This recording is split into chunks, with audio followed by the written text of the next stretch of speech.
Hello, everyone. Thank you for being here. Again, my name is Melaine, and I'm very pleased to be here with my colleague and friend Zuri to discuss the state of a discipline as it pertains to Black studies.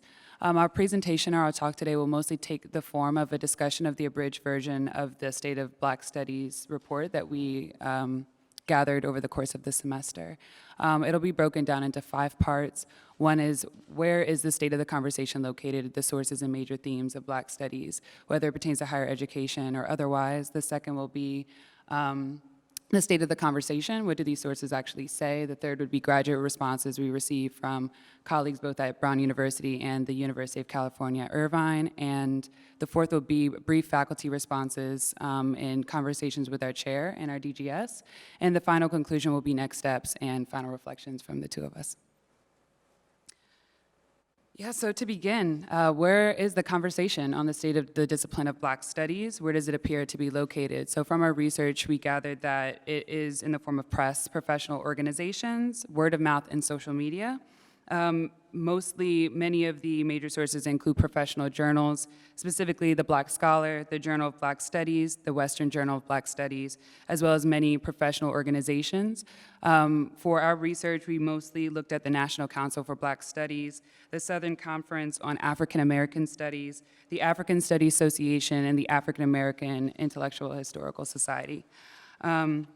In general, we looked at the years between 2015 and 2021 and looked at most of the major publications and the conferences from these organizations in order to understand where is the conversation, what are many of these organizations focused on, what are the popular trends within Black studies. And just for the sake of time, instead of reading each and every one of them, we found that the major themes and the major interests in terms of Black studies professional organizations were Black studies in commemoration. How far have we come in terms of Black studies? Many of the most popular ones and the most, I guess, historical legacies of the organizations were looking at 40 and 50-year commemoration conferences, Black internationalism, what is Black and African solidarity on a global scale, imaginings, futurity, possibility, remaking, mostly thinking about the Black speculative movement or Black speculative arts movement, and place, space, and urbanity. How are we creating our worlds in terms of architecture, infrastructure, interpersonal relations, and what that looks like in space, whether it be thinking about extraterrestrial life and Blackness or placemaking on the earth and the earth that we have today. And then just moving on to the state of the conversation, we were thinking about 3 important dimensions of Black Studies programs and their evolution. The first being the organization of departments and their programs, the second being the academic and administrative instruments dealing with the nature of the discipline, and the third, the preparation of scholars in the graduate program. I wanted to pass it to Zuri for a little bit, but I want to quickly just say most of the research when it came to the state of the conversation came from the annual reports of these organizations, most notably the National Council of Black Studies that creates an annual report every year, and so we aggregated the data from that in order to present you with the following facts. The important focus on Black studies in higher education at the current moment seems to be a look at the doctoral dissertations and the type of work produced from doctoral candidates in each program. And many of these organizations found that a review of the department's doctoral dissertations helps to highlight and identify the most important subject areas to the departments, but also most frequently, because Black studies or Africana studies is usually a global ambition or endeavor, which are the most frequently or infrequently studied geographic locations when it comes to what places that students are looking at when they're developing their dissertations. In the National Council of Black Studies 2022 annual report, they analyzed about 188, approximately 200 doctoral dissertations in Black studies between 2005 and 2021, and pulling specifically from Berkeley, Harvard, University of UMass Amherst, Michigan State, Northwestern, and Temple. They found that the most prominent subject areas as it pertained to doctoral dissertations, from most popular to least popular, were Black social organizations and organizing, or the Black radical tradition. Next being Black creative production and imaginations, Black history, Black religion and theology, and lastly, STEM.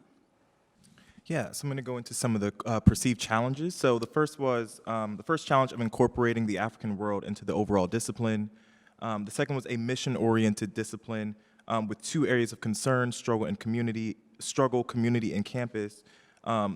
And this is really the struggle of trying to maintain the origins of Black studies with it being a focus on community and being a focus on struggle with the increasing institutionalization of the discipline.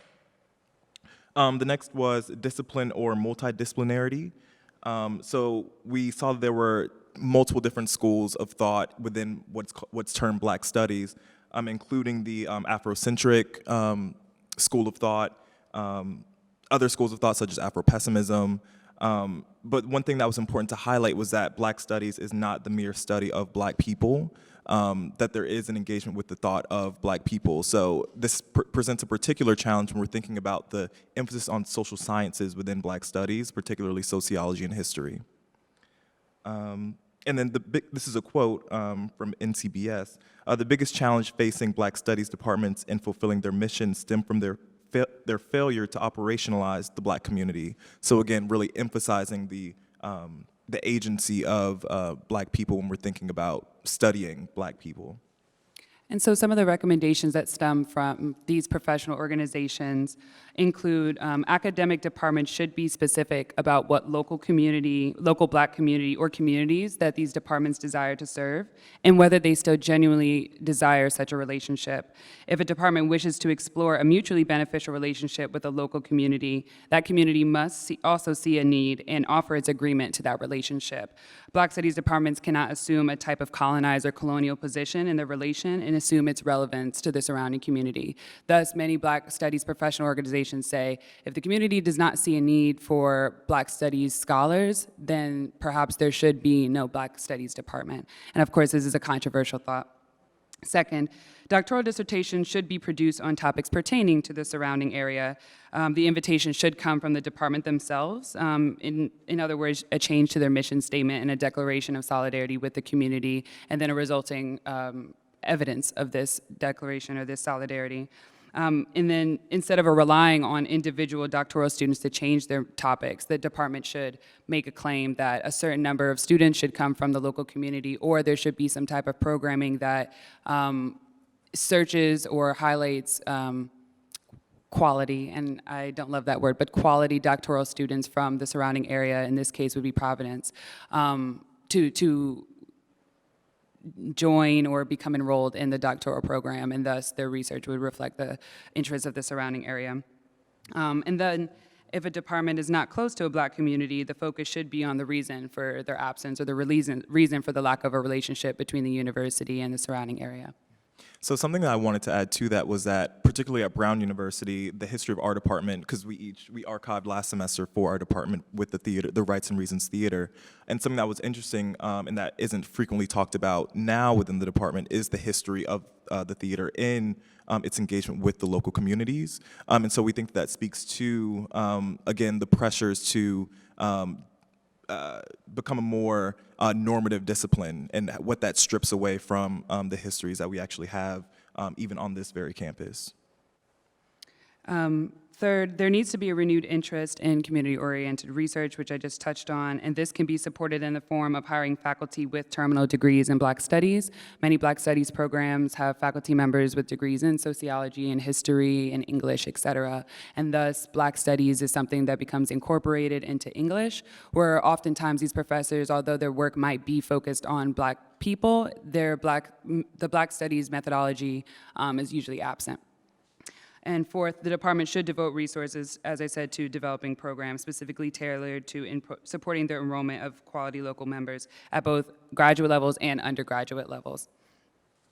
I actually have quite a number of other recommendations, and I'll just touch on them briefly. As Zuri mentioned, an emphasis on Africanist paradigms and intra-Africa research, focusing on the continent and the ideas, practices, and traditions that emerge from African countries, especially when you consider the Black Studies programs that are in the United States. Technology is a tool to advance the discipline, and investment in Africana digital humanities to bridge divides throughout the African world and diaspora. This might look like creating a faculty position for digital humanities in the department on the tenure track, and collaborating with the University Humanities Center to hire a Black Digital Humanities position and Committee on Black Digital Humanities Technologies. And I was also very pleased to see that there is a Black Digital Humanities course being taught at Brown in the fall. I'm not quite sure who the professor will be, but I did see it on courses at Brown, so that's very interesting. developing an action plan that prioritizes the Black intellectual worker in defense of and/or works in service of the Black community, and an emphasis on new forms of documentation, new ways for graduate students to publish, documentation of Black history, Black conferences, organizations, movements, institutions, et cetera, and archival work.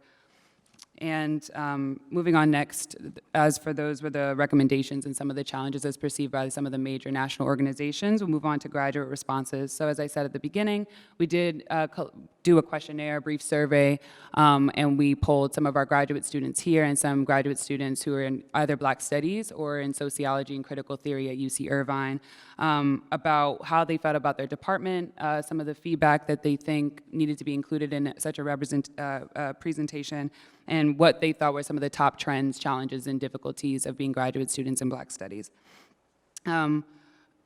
So our graduate students perceive the top trends in the discipline to be focuses on ideas of Blackness, the human and the non-human generally, including Afro-pessimism, sound studies, otherwise studies and futurity, ecology and animal studies, Black critical theory / high theory, queer theory, and feminism. And I just wanted to mention a brief note on the top trends. Although based on visibility, it might seem that high theory and the ontological turn or Afro-pessimism are dominating Black studies. It's actually probably not true. These ideas have been circulating for many years, and they might have spotlights on them right now. But in terms of institutional power and money, history and the social sciences usually overdetermine contemporary Black studies. And I often feel the question of what is dominating the field right now is also a reflection of this idea that there are only so many slots for Black ideas. And so I think that there needs not be competition over what trend or what field should be dominant. I think that they all exist simultaneously, and they should all have their own spotlight, instead of thinking like, what are the top 2, 3 things happening right now? Yeah, which I think also, again, reflects one of the difficulties of trying to institutionalize a discipline that's fundamentally interested in the freedom of Black people, and what are the struggles that we're seeing where conversations are being restricted and competitions are being created that otherwise wouldn't be there. The challenges? Yeah. So some of the biggest challenges were Western Hemisphere exceptionalism, the job market, supporting Black women in academia, lack of faculty with Black studies degrees. So right now what we're seeing is that a lot of new hires within Africana studies, within Black studies, African American studies, most of them do not have a degree in African American studies, Black studies, or Africana studies, which is difficult as Africana studies PhDs because we're obviously getting trained within Africana studies and expecting to go into these fields, but our own departments aren't hiring us, so it's kind of difficult to see. Mm-hmm. And it's also difficult being on the job market where you get a degree in Africana or Black studies, and you're in the same competition as students with other disciplines who also say they have an interest in Black studies. So many departments who are hiring then say, well, we can get a 2-for-1 because we have a sociologist and an Africanist or a Black studies PhD at the same time. Some of the students with departments are doing well. For the most part, they're good at methods training if it is offered.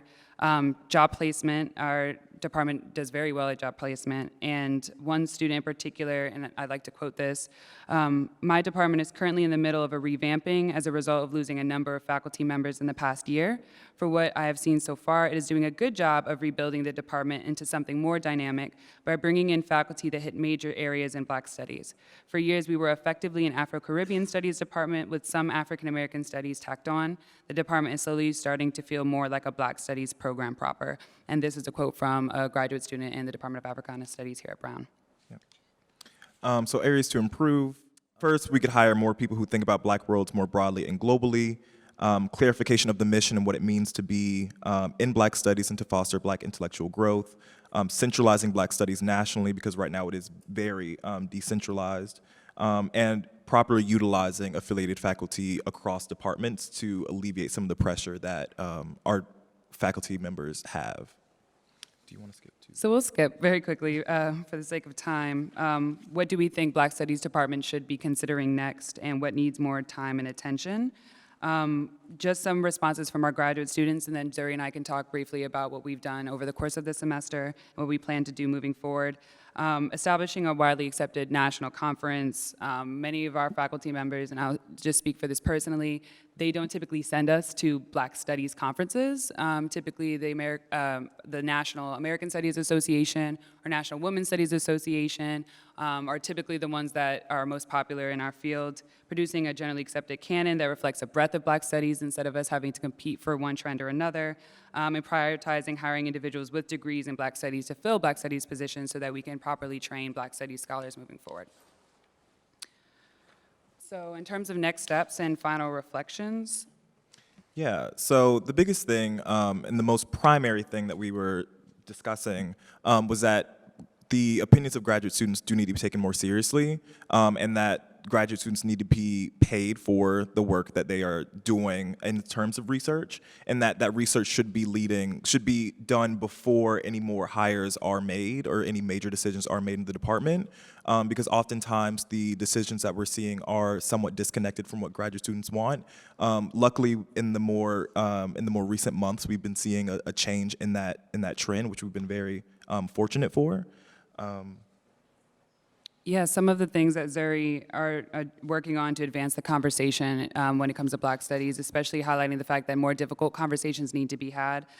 We are planning a Black Studies in Relation conference between directors of graduate studies and chairs at top universities in the country, ourselves, I believe UC Irvine, we've solicited Harvard, Northwestern, Temple, and among a few other institutions that we're still waiting to hear back from.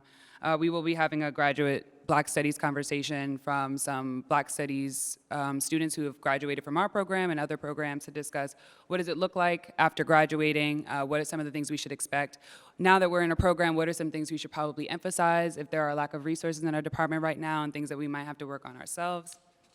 Zuri and I will also be working on a conversation about the community and the arts as it relates to Black studies, given that Providence has a large Black art scene and that the Rights and Reason Theater housed at the Department of Africana Studies here at Brown had a huge role in the relationship between Black people, arts, and the university, and for some reason that relationship has greatly vanished. And so we kind of want to contribute to this trend of Black studies in retrospect or Black studies in commemoration, and thinking about how do we recall that relationship or that championing of both academic excellence and social responsibility as it pertains to the original mission of Black studies programs. Yeah. And the last thing we want to emphasize is that Black studies is happening outside of the academy as well. One thing that we didn't get to mention was that we did a survey on Twitter as well, because there's a lot of conversation, a lot of discourse happening regarding Black studies online. It's particularly on Twitter, and then also that we're trying as graduate students ourselves to create more avenues for ourselves to publish outside of the mainstream discipline or outside of mainstream journals. So, for example, I and another graduate student have started a journal on Black culture. Melaine was able to write for us for the first edition as well. And this is just one of the many things that we're trying to do within our departments as graduate students. And it would be helpful to continue to get the support from our faculty materially and immaterially to continue to expand what we consider to be Black studies. I also just want to plug that the journal is called Decipher, and it was a major feat, and Zuri's being humble, but it's a wonderful journal of Black thought and culture and criticism. So our final thoughts, this work on the state of the conversation, as I already mentioned, should be done before other hiring, during annual reviews. There should be constant reflection and adjustment. Departments and faculty should be listening to their graduate students, as graduate students are the ones who are a part of these trends, are making the trends, and we navigate space and time in a different way than our faculty members have. In Black studies and the extractive relationship to the university, is something that should vastly be considered, especially as a lot of the times graduate student workers are the ones who are relied on to kind of poll their own students and colleagues and have these backdoor conversations, and really this should be happening in a roundtable discussion or something with more of a highlight or a spotlight on it. And in the future, we're also hoping to continue working with our chair and our DGS on a What is Black Studies podcast and conversation, so we can have featured guests from different institutions, especially in light of the COVID-19 pandemic, and thinking about Black digital humanities and technology, and what the state of Black studies will be in the 21st century and in the years to follow. Thank you.